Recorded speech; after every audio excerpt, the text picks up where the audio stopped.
Scheme का नाम भी नहीं गिना पाए प्रधानमंत्री। करोड़ों रुपया पानी की तरह बहाकर मध्य प्रदेश में आयोजित किया गया भाजपा का कार्यकर्ता महाकुंभ आज हारी हुई शिवराज सरकार की तरह ही फ्लॉप शो साबित हुआ। 10 लाख कार्यकर्ता जुटाने की ढींगें, पूरे मध्य प्रदेश के वाहन और सरकारी बसों को पकड़कर लगा देना, इसके बावजूद भी कार्यकर्ता तो दूर 50,000 लोग भी जमा नहीं कर पाई भाजपा। और कई बातें तो चौंकाने वाली थी, जैसा मैंने कहा। पहली, प्रधानमंत्री ने शिवराज के नाम और काम दोनों से कन्नी काट ली। दूसरी, 18 साल में मध्य प्रदेश में भाजपा सरकार द्वारा क्रियान्वयन की गई, लागू की गई एक स्कीम की चर्चा करना भी पीएम ने वाजिब नहीं समझा, क्योंकि प्रधानमंत्री जानते हैं कि शिवराज सरकार की सारी योजनाएं भ्रष्टाचार की भेंट चढ़ चुकी हैं। और तीसरा, आयोजन के मंच पर 2 झूठे नेता एक दूसरे की झूठ पर तालियां बजाते रहे और मुंगेरी लाल के झूठे हसीन सपने गढ़ते रहे कि किसी तरह से मध्य प्रदेश की समझदार जनता भ्रमित हो जाए।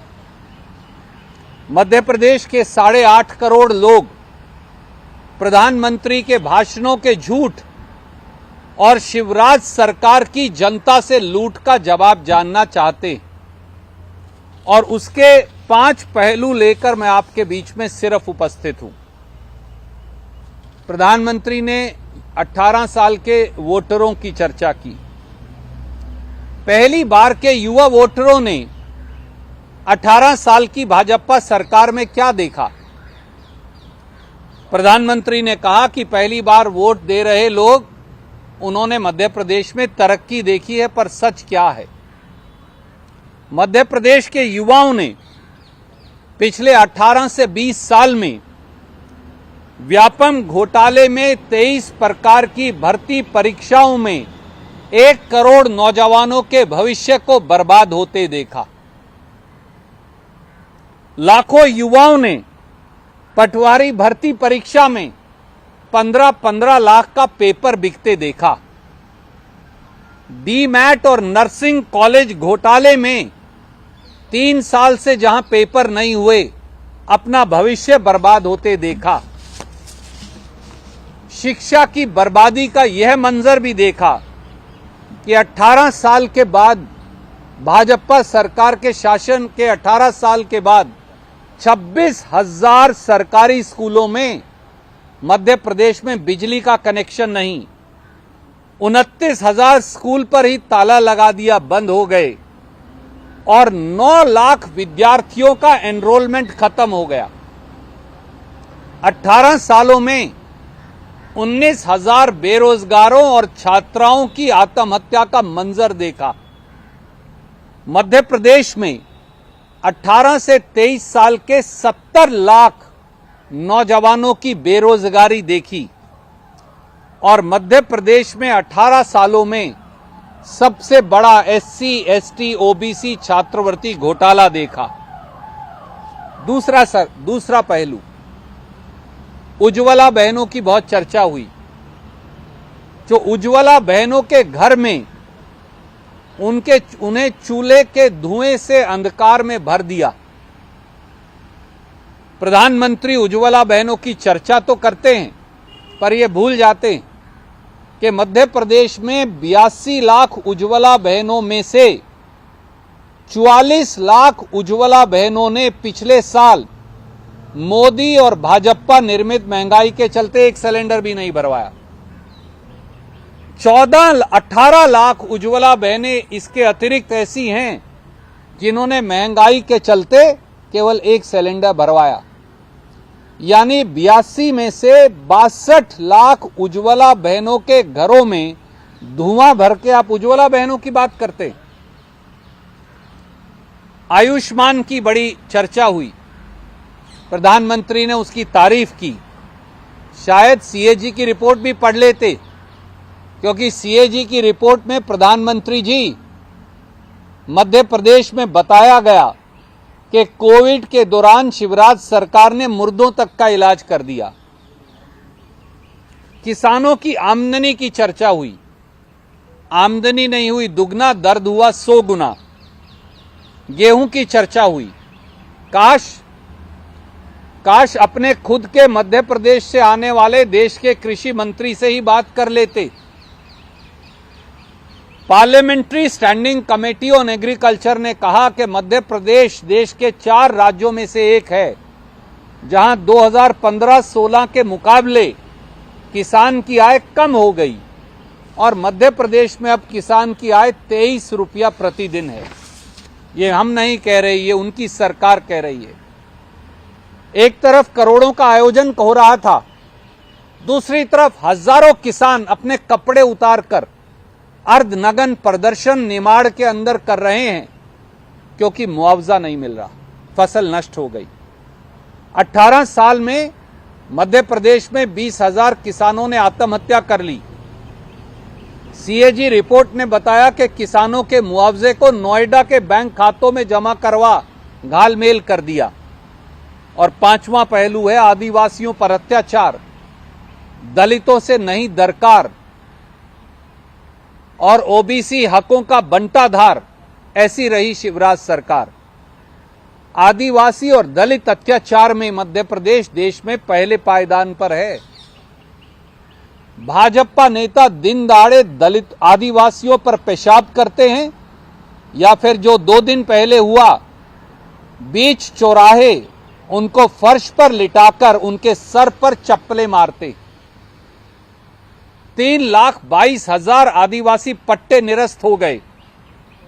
ओबीसी वर्ग से 27% आरक्षण छीन लिया और दलित, आदिवासी और ओबीसी का पैसा ही खर्च नहीं किया।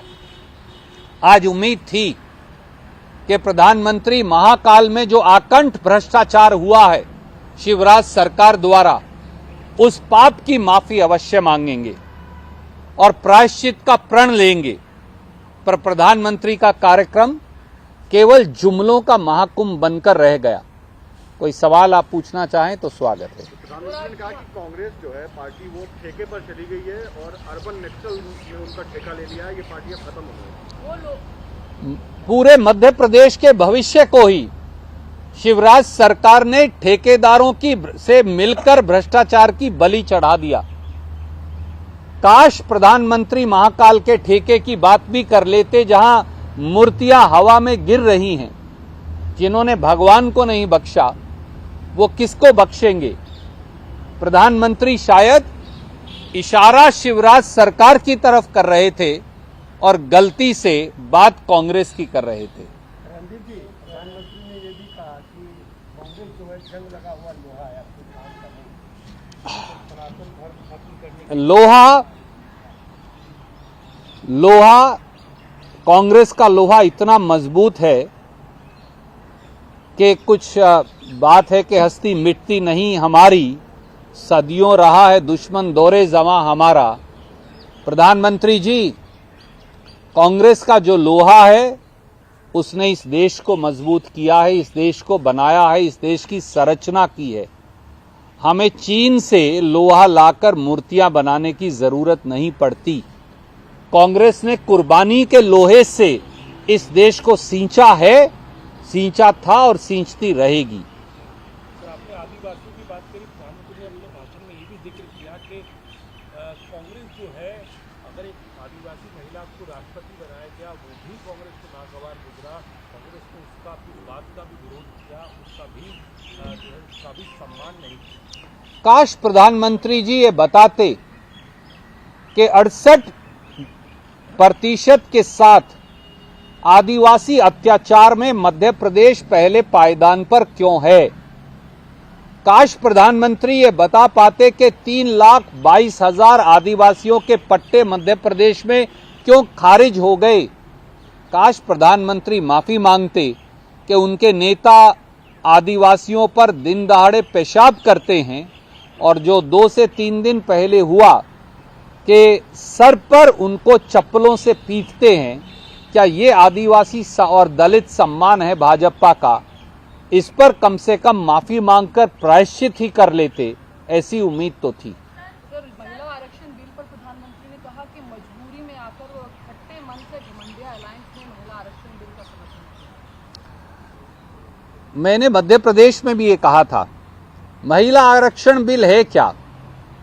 गांव में हमारे यहाँ माँ या दादी खिचड़ी बनाती है चूल्हे पर, तो खिचड़ी चूल्हे पर रख दी, बोले बेटा 10 साल के बाद आना, फिर ये खिचड़ी खाना।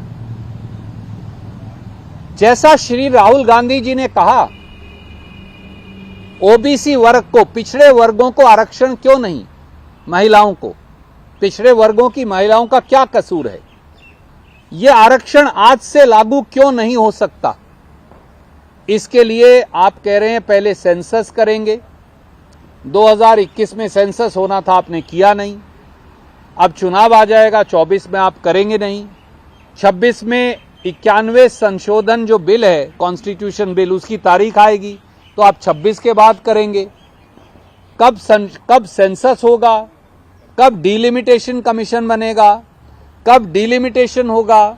कब सीट बनेंगी? कब उन्हें आरक्षण मिलेगा? यानी अगले 10 साल तक कुछ मिलने वाला नहीं, ये मोदी जी का एक और जुमला है। इसलिए अगर इस पर सवाल पूछा जाए तो गलत क्या है?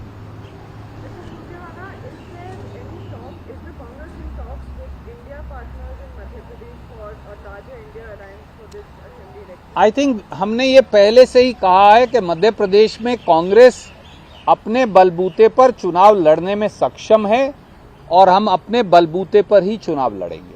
समाजवादी पार्टी के लिए कुछ सीटें देने की तैयारी है? अभी तक इस प्रकार की कोई बात चर्चा नहीं हुई। जरूर श्रीमान कमलनाथ जी से उनके नेता इन टच हैं। इस पर अगर कोई आगे बात बढ़ेगी तो हम आपको सूचित करेंगे। सर, आज एक और अभय चौटाला, सर, इंडिया के तमाम नेताओं को अभय चौटाला ने देवीलाल की जयंती पर बुलाया था। मल्लिकार्जुन खड़गे साहब से वो मिलकर गए थे, न्योता भेजा था। तो कांग्रेस क्या उनको इंडिया अलायंस में लेने की तैयारी में है, या कांग्रेस का कोई वहाँ जाना था, गया नहीं? देखिए, मैं तो कर्नाटक और मध्य प्रदेश का प्रभारी हूं, उससे आगे की मुझे कोई जानकारी नहीं। आप तो गृह राज्य।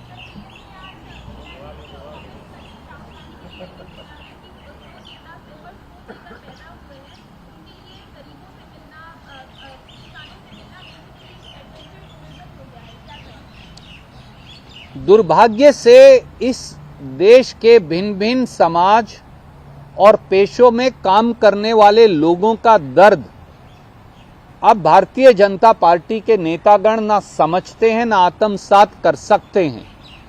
अगर श्री राहुल गांधी हमारे ट्रक ड्राइवर साथियों से मिलते हैं, अगर श्री राहुल गांधी पेशे से जो हमारे मैकेनिक भाई हैं उनकी बात उठाते हैं, अगर वो हमारे कुली साथियों की बात उठाते हैं, अगर वो देश के किसान की पीड़ा को आत्मसात करते हैं, साझा करते हैं, हाईलाइट करते हैं, तो भाजपाइयों के पेट में दर्द क्यों होता है? जो काम मोदी जी को करना चाहिए, जो काम मध्य प्रदेश में शिवराज सिंह को करना चाहिए, वो देश में राहुल गांधी और मध्य प्रदेश में कमलनाथ जी, दिग्विजय जी, अरुण यादव जी, जीतू पटवारी जी, कमलेश्वर पटेल जी, ओमकार मरकम जी, हमारे नेता कर रहे हैं। और इस बजाय इसके के तकलीफ जाने और आंसू पहुंचे, वो मरहम लगाने वालों का मजाक उड़ाकर अपने अहंकार को प्रदर्शित कर रहे हैं। वीडियो पसंद आया हो तो इसे लाइक और शेयर जरूर करें, और हां, हमें सब्सक्राइब और फॉलो करना ना भूलें ताकि आप देश और दुनिया की कोई खबर मिस ना करें। तो जुड़े रहिए हमारे साथ और देखते रहिए News 24।